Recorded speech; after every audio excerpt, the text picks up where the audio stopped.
Namo Bhagavate Vasudevaya. Bhagavate Om Namo Bhagavate Vasudevaya.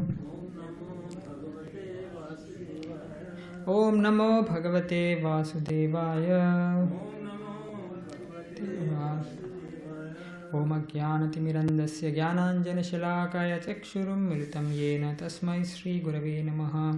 Jai Shri Krishna Chaitanya Prabhu Nityananda Shri Advaita Gadadhara Shri Vasadi Gaura Bhakta Vrinda.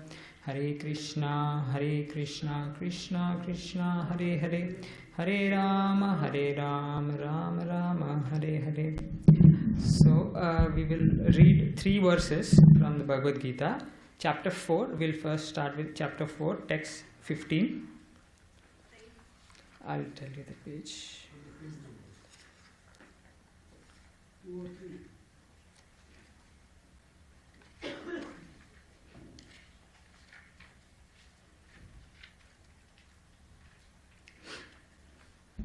So Krishna is speaking this particular verse to Arjuna. So you can also, I'll start off with the verse. You can also repeat after me, please. Evam jatva kritam karma purvair api mumukshubhihi kuru karmaiva tasmat tvam purvai purvataram kritam. Evam jatva kritam karma purvair api mumukshubhihi kuru karmaiva tasmat tvam purvai purvataram kritam. Evam jatva kritam karma purvair api mumukshubhihi kur karmaiva tasmat tvam purvai purvataram kritam.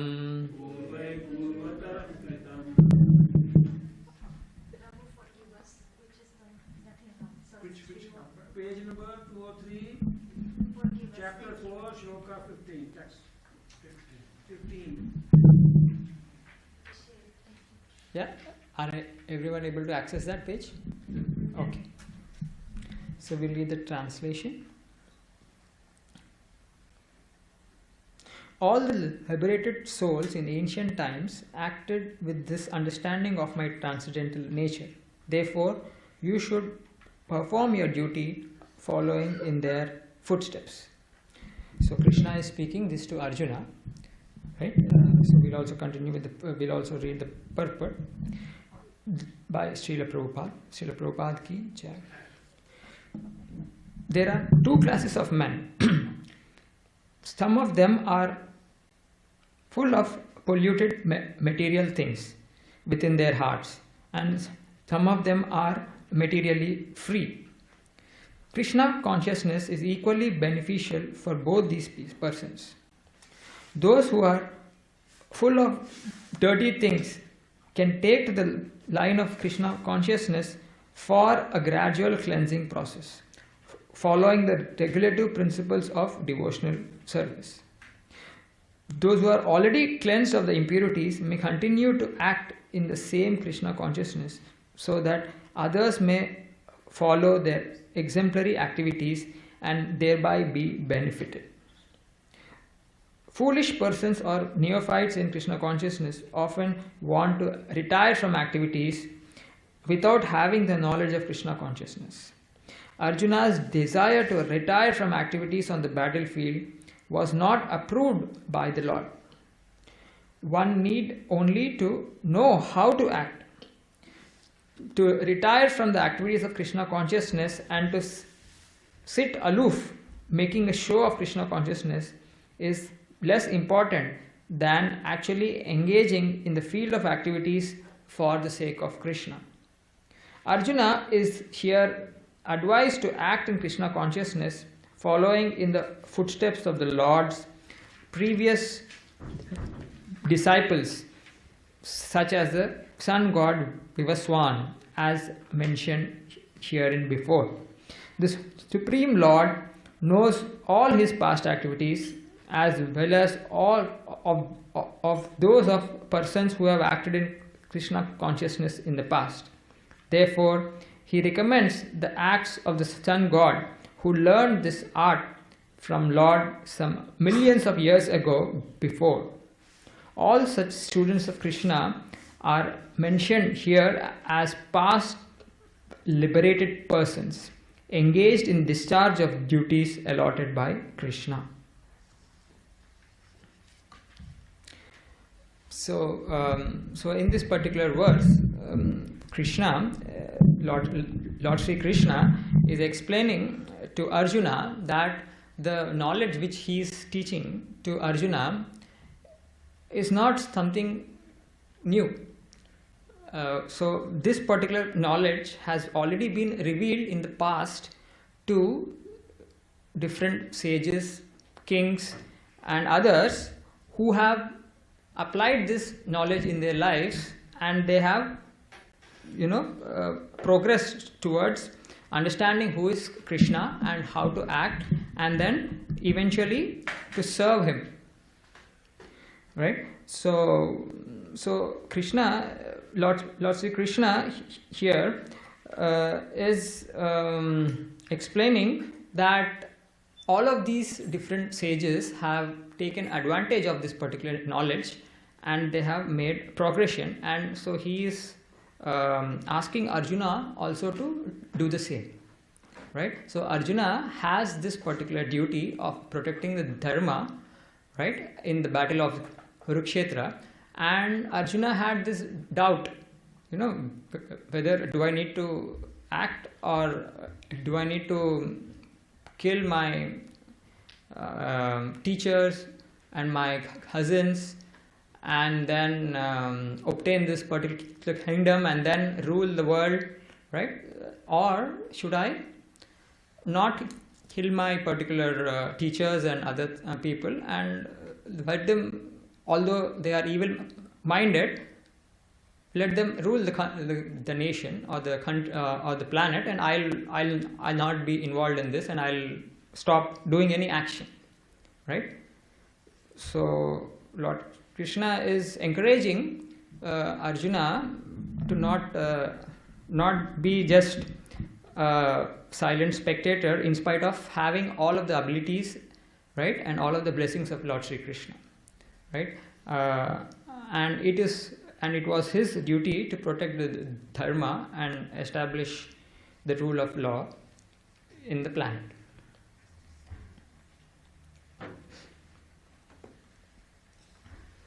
Right. So this knowledge which Lord Sri Krishna is explaining is the science of spirituality. Most people think that Bhagavad Gita or any scripture is it's only a book for our prayers, right? It is, and somehow there are because of influence of various factors and time, right, most of us have an impression that Bhagavad Gita is for the people who are emotionally, they need some solace, or they have some sentiments, or they are a little bit fearful of situations around them, so they think that okay, if I read the Bhagavad Gita, then my mind will become peaceful and I will be in a slightly better state. And some people also have this opinion. This is very surprising, that they think that if you are reading scriptures or if you're trying to understand this ancient knowledge, you are basically a loser in the world, so you have plenty of time, and so you are reading it. They take it in a very cheap fashion. unfortunately, right? But knowledge is out there, so if you want to ignore it, you will be the loser, right? So Krishna is explaining that this ancient knowledge, which is also relevant even now, it's not that only it is relevant when Lord Sri Krishna spoke this Bhagavad Gita, or as in this particular verse, this was only relevant to some people in the past. It is very relevant even now. That is why if you see highly intellectual people, they still refer to the Bhagavad Gita. But it is not mainstream because it is not mainstream because most people are not interested in self-improvement, right? People are only interested in proving themselves that they are something in this world, or they have many desires, right? And they are not interested in self-improvement or introspection of how this nature works and why are certain events happening in my life, and why, and not questioning what is the cause of all of this and how this entire nature is operating, right? Most people are not interested in this, right? And so as Bhagavad Gita only explains that many souls are doing this kind of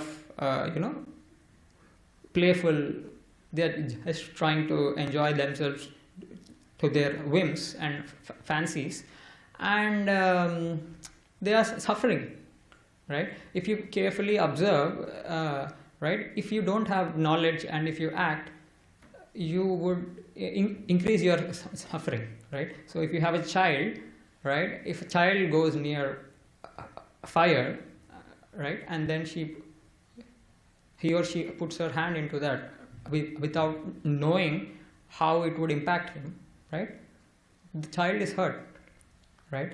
So similarly, we see that even in this world, most of the people, they don't know how things are operating. They have no awareness of what is their duty. They have no awareness of what is the purpose of life.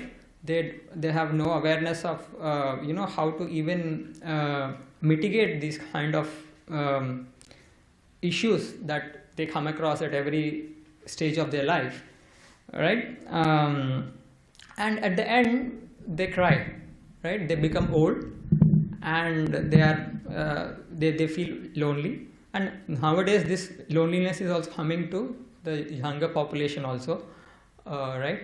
And they cry, and after some time they get attracted by some entertainment and they start doing their own things, right? They think that, okay, it's like an ostrich. You see, an ostrich, if it finds that there is an animal which is pouncing on it, it's about to lose, and there's another animal like a lion or somebody trying to capture it and eat it, it just hides under the mud. It puts the head under the mud and covers itself, thinking that, oh, in that way I could overcome fear, right? But it's just a matter of time whether if you don't take an action based on knowledge, right, then it's just a matter of time that events would unfold and you would be in a much more much more dangerous situation, right? So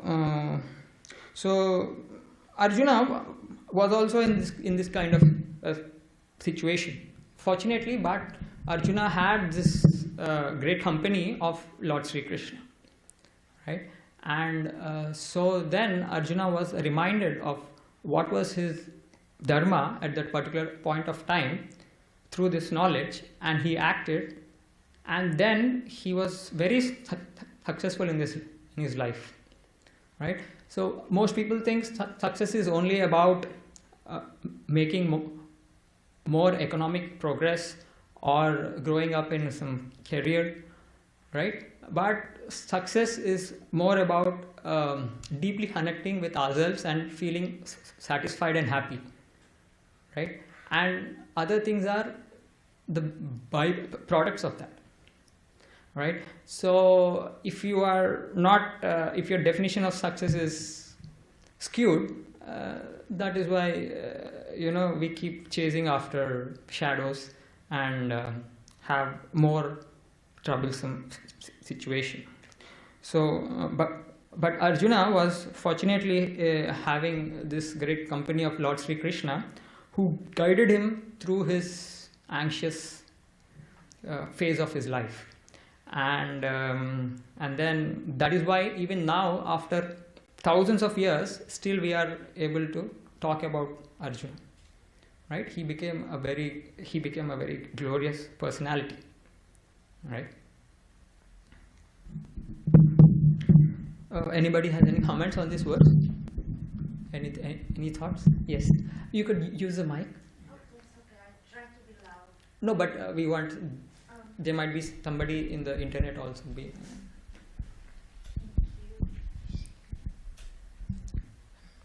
My question would be is that, as we heard, Arjuna had the privilege to have Krishna beside him. So what is the best approach for, like, we are all here, so we are also in a privilege, at least in a door to step into more enlightened and more conscious life. But what is the best approach to help, like, to friends or someone who wants to show what we are having, what we are getting here? So how can we, like, somehow, in some way, and please forgive me, I don't want to be insulted, saying anything that's maybe an offense, but to be someone like Krishna was to Arjuna. I'm not sure if I made myself clear. Yeah, I think it's pretty clear. Thank you. Yeah, so, first of all, we appreciate your question, that because you are feeling that by being exposed to this knowledge that you're feeling privileged. So, that's a very good sign as per the Shastra. Yes. So we then, right, we apply this knowledge to the best of our abilities, and we'll be we'll also be covering that particular point in this particular discussion today, right? And we will apply this knowledge, right? And when you apply this knowledge, then automatically people around you will get inspired. So that is power of knowledge. All right. So anything which is connected to Lord Sri Krishna is so potent that even if we have some small sincere endeavor in this right path, that would attract, that would basically bring out, good qualities in you. Because if you are trying to come closer to Krishna, you cannot be having some impure nature, like either you're being too greedy or too lusty or too angry, or you don't have control over your mind, right? So these kind of people, right, they cannot approach Krishna. So if you are gradually progressing towards understanding that you are the servant of Sri Krishna, then you will basically show that in your activities, and that would automatically inspire others. And we'll also move with that particular point, we will move to the next verse, which is 4.34. What is the page number? 204. So it is Tatvidhi pranipatena pariprashnena sevaya upadekshayanti te jnanam jnaninas tatvadarshinaha. You want the slope 16 of chapter 4. No, 4.34, page number 220.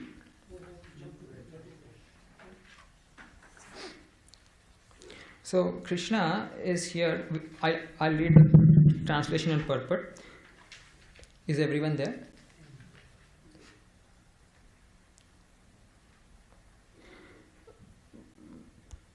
Just try to learn the truth by approaching a spiritual master. Enquire from him submissively and render service to him. The self-realized souls can impart knowledge onto you because they have seen the truth. Purport by Srila Prabhupada. The path of spiritual realization is undoubtedly difficult. The Lord therefore advises us to approach a bona fide spiritual master in the line of disciplic succession from the Lord himself. No one can be a bona fide spiritual master without following the principle of disciplic succession. The Lord is the original spiritual master, and the person in the disciplic succession can convey the message of the Lord as it is to his disciple. No one can be spiritually realized by manufacturing his own process, as it is the fashion of the foolish pretenders. The Bhagavatam 6.3.19 says, Dharman tu sakshat bhagavat pranitam. The path of religion is directly enunciated by the Lord. Therefore, mental speculation or dry arguments cannot help lead one to the right path. Nor by independent study of books of knowledge can one progress in spiritual life. One has to approach a bona fide spiritual master to receive the knowledge.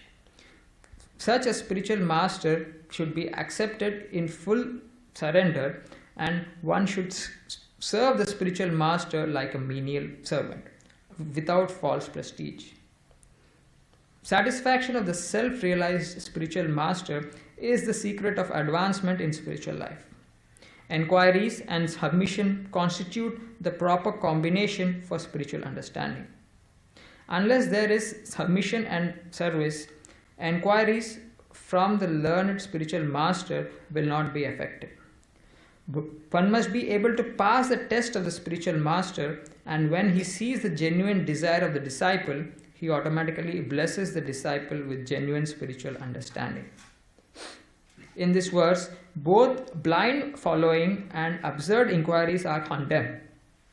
Not only should one hear submissively from the spiritual master, but one must also get a clear understanding from him in submission and service and inquiries. A bona fide spiritual master is by nature very kind towards a disciple. Therefore, when the student is submissive and is always ready to render service, the reciprocation of knowledge and inquiries become perfect. So, So, as I was briefly hinting earlier, that this Bhagavad Gita, or the science of this spiritual knowledge, is it's actually a science, and as most of us know, science has a process, right? And by following that process and applying it in our day-to-day life, we could see a gradual improvement in our inner world, right? So mostly people in this world, they attend universities to gain skills, but it is mistermed as education.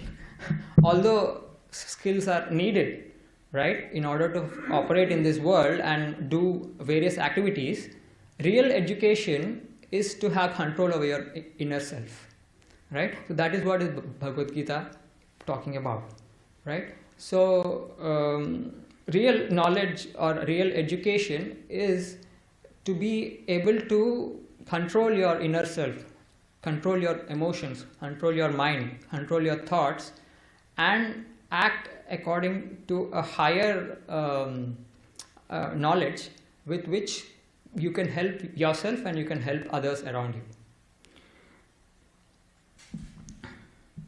right? And this kind of this knowledge or this education has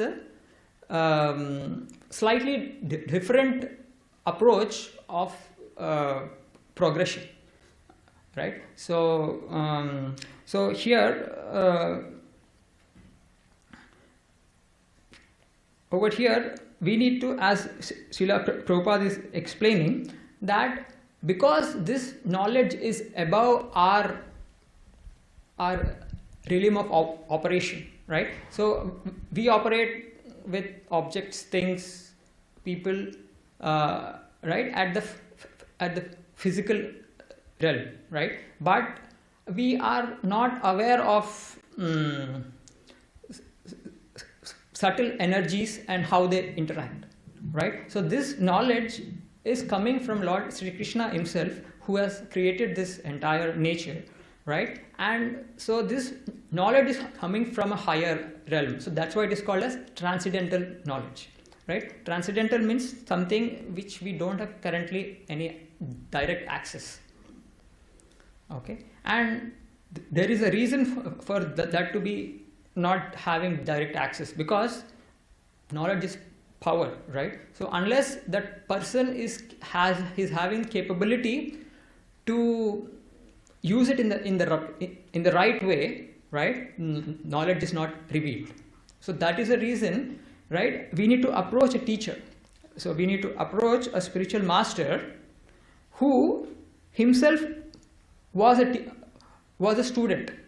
It's not that, you know, I start imagining something and then I write a book and I expect everyone also to take part in it and get benefited. No, it is that you have a disciplic line where you have a teacher who has taught a student, and the student has mastered that particular science, and then he is so he has actually graduated and approved by the spiritual master that now you can also continue to be a teacher of this particular knowledge. Only then that particular person can, or that individual can become a spiritual master, and he can impart this knowledge to other people who are interested to learn this knowledge. So in that way, the main principles which Lord Sri Krishna wants us to apply in our life and serve him is protected and also not corrupted.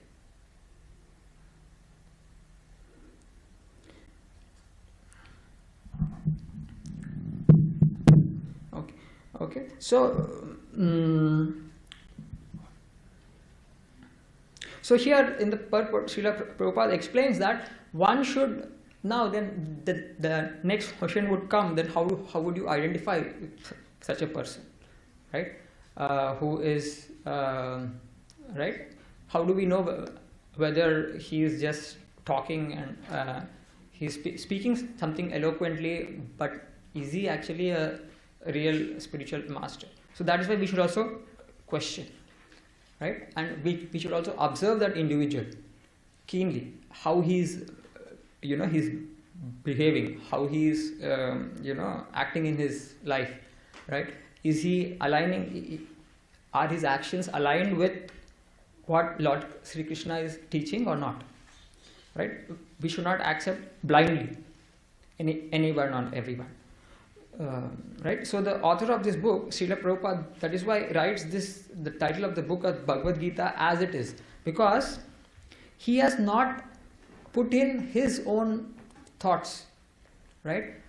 All his effort has gone into just understanding the writings of his previous teachers and how he applied all throughout his life, and then he has presented that same themes and principles in a way that we can understand at this present time and age, without any adding his 2 cents.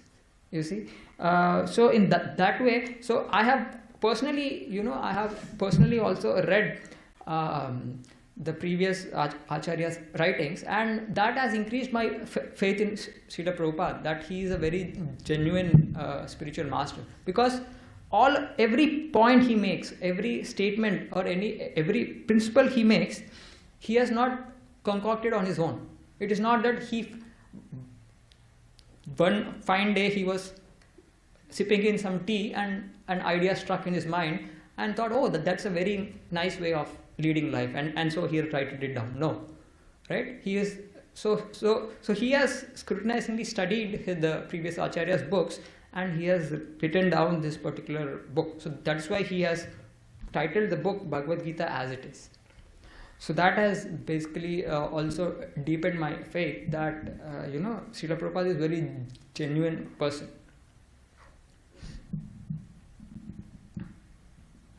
And a genuine spiritual master.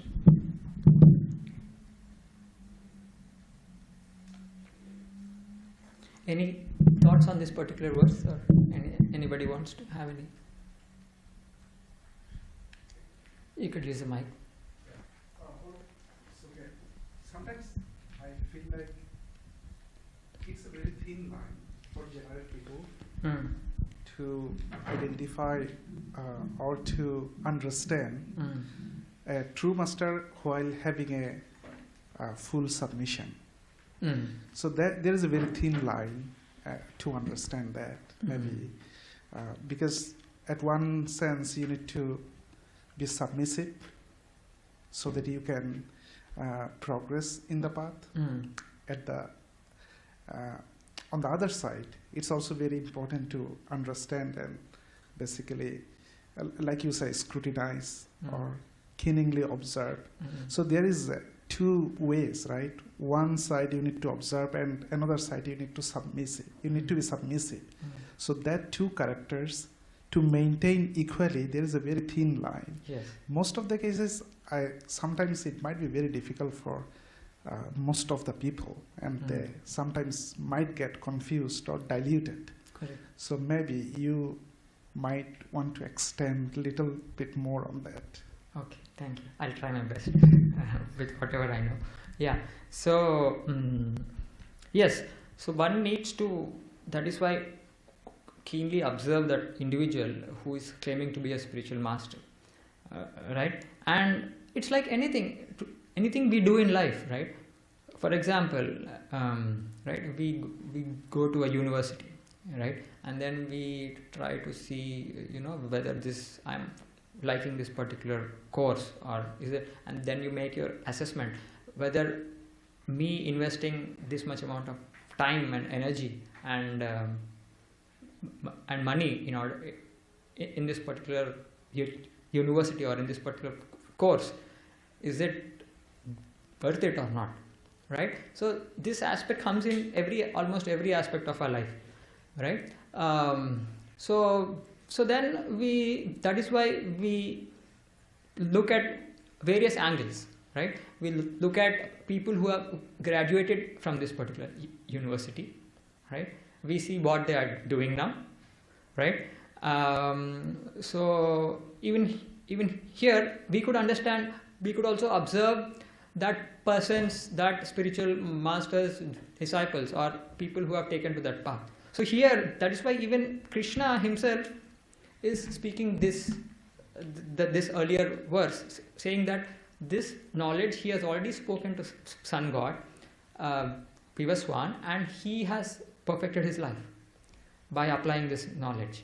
So similarly, we should also closely observe the students of that particular spiritual master who have graduated, and then see what are they doing in their lives, and then you can take your time. I completely agree with you that this, like anything else in life, even this particular process of understanding the spiritual knowledge requires time, effort, right? So one needs to approach it very, very scientifically. Right. Does that address your point? Yeah. I just wanted to have a more detailed response so that it become more clear for me. And one can also, like, you have an internship program, right? People do something called an internship nowadays, right? They spend some free time, right? They do a part-time job or a part-time internship. Then you also see if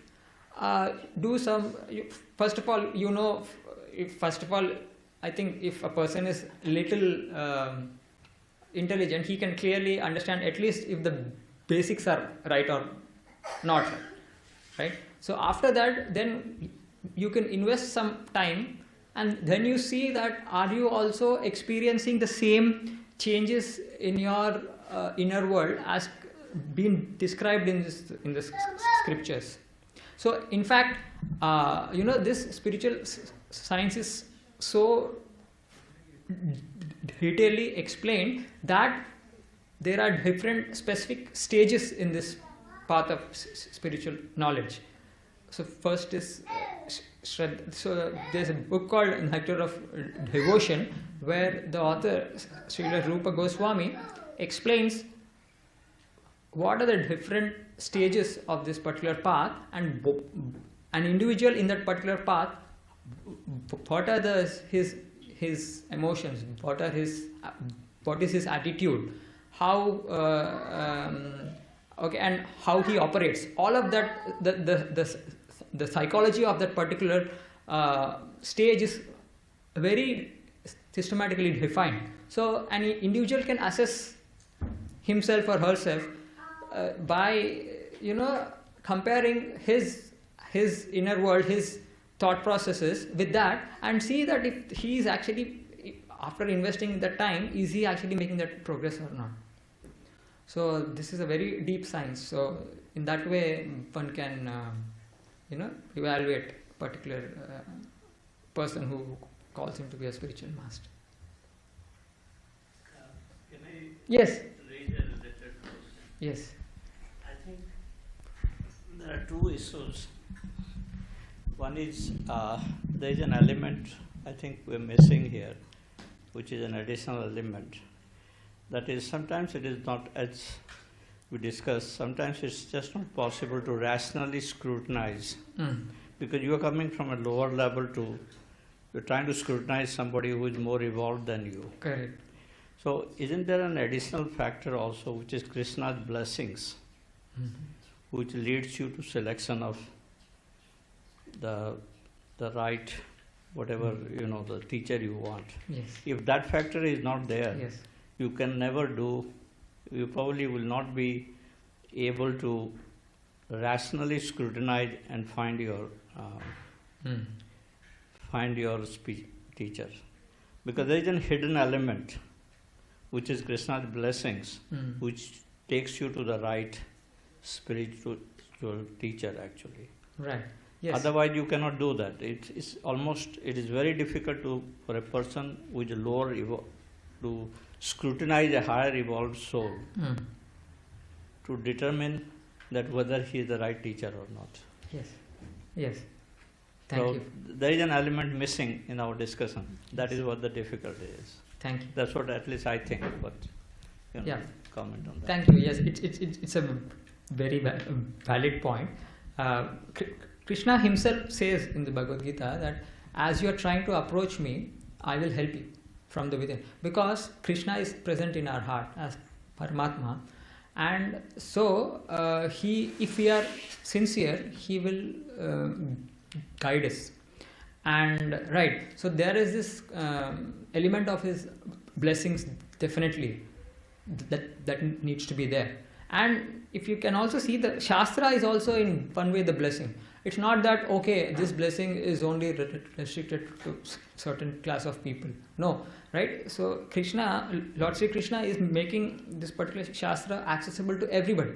So this is also his blessing, right? So we are able to understand here something higher than what we actually operate on a day-to-day basis, right? So Shastra is also a blessing to us. That's true, but one should not really spend too much time just trying to scrutinize whether he is the right teacher for me or not. Because that is almost, to some extent, very difficult. Yeah. You So have that to is you have why- to proceed with faith in Krishna and Hmm. go forward, and then that's because it is extremely difficult. How can we scrutinize a highly evolved soul based on our rational thinking? I mean, at least the externals. we Yeah, could external easily- things is fine, but Right. but that scrutiny is only partial. It Yes. cannot be full. Yes. Yes. At least that's what I think. I'm Yes, yes. just saying. Thank you. So it's a mixture. We need a teacher, we need Shastra, we also need the mercy. We need all these three parameters. Yes. Okay, with that we could also read the next one, next verse.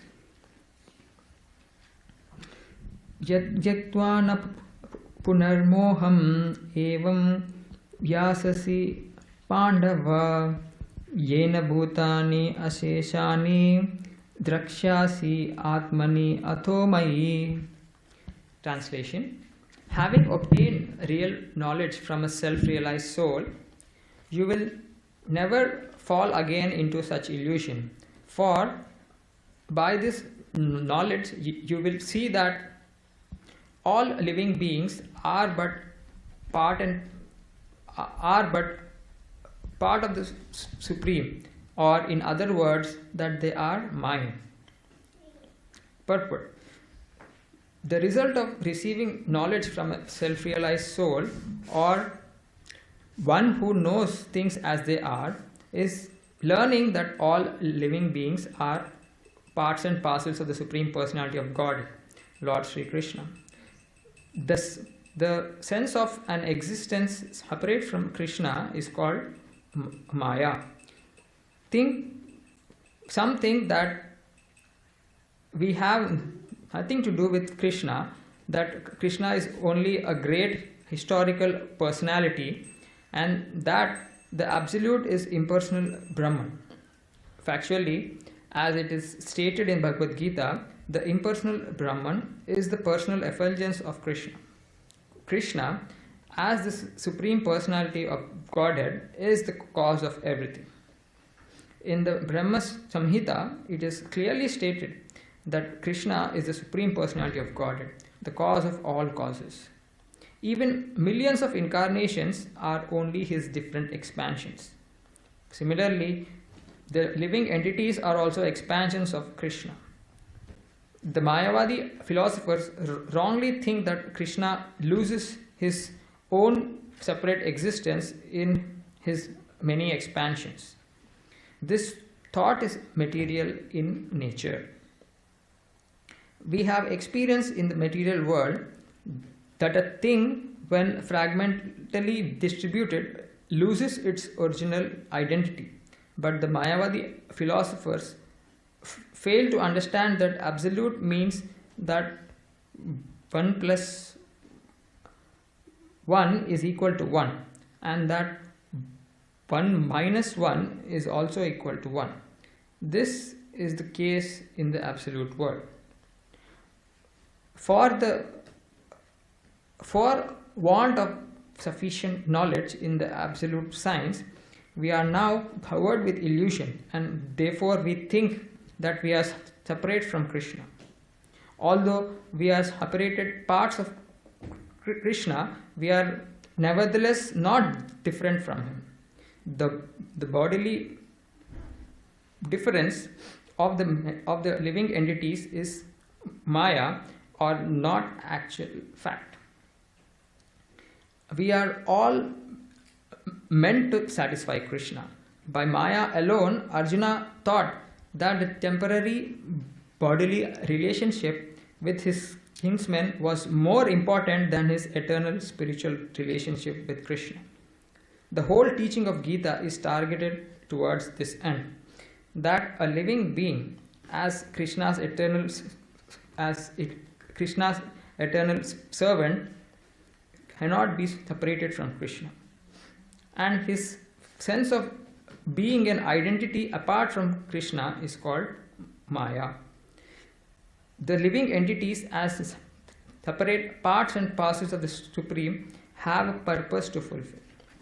Having forgotten that purpose since time immemorial, they are situated in different bodies as men, animals, demigods, etc. Such bodily differences arise from forgetfulness of the transcendental service of the Lord.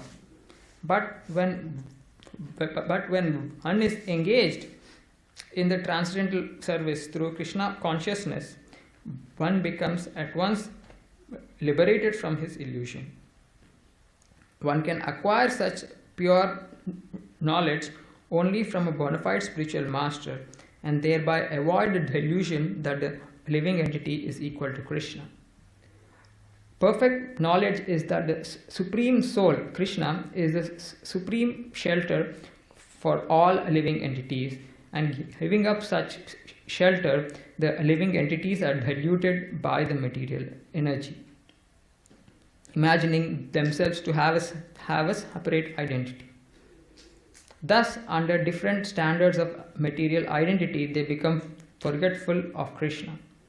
When, however, such deluded living entities become situated in Krishna consciousness, it is to be understood that they are on the path of liberation, as confirmed in Bhagavatam 2.10.6, Muktir hitva yatha rupam swarupena vyavasthithi. Liberation means to be situated in one's constitutional position as an eternal servitor of Krishna, or that is called as Krishna consciousness.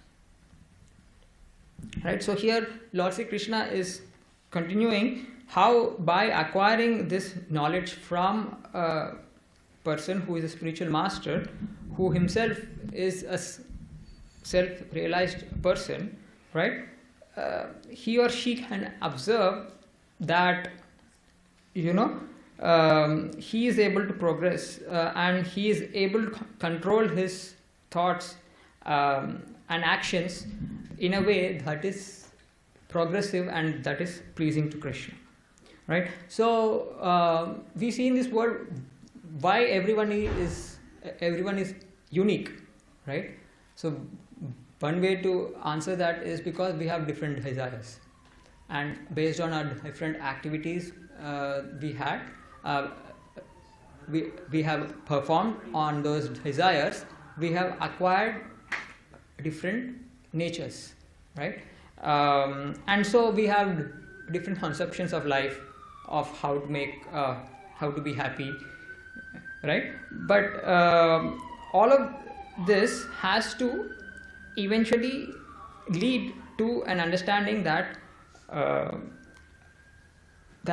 there is this Supreme Lord who is inspiring us to take up this path towards Him, where by taking up this path, right, that individual will be actually satisfied and happy, right? We think that, okay, whatever thoughts or desires I have, they will make me happy, right? So, but unless those thoughts and actions are connected with Lord Sri Krishna, with the right attitude, they will not make us happy according to the Shastra and according to what the sages are describing, right? So, and so we have to stop now.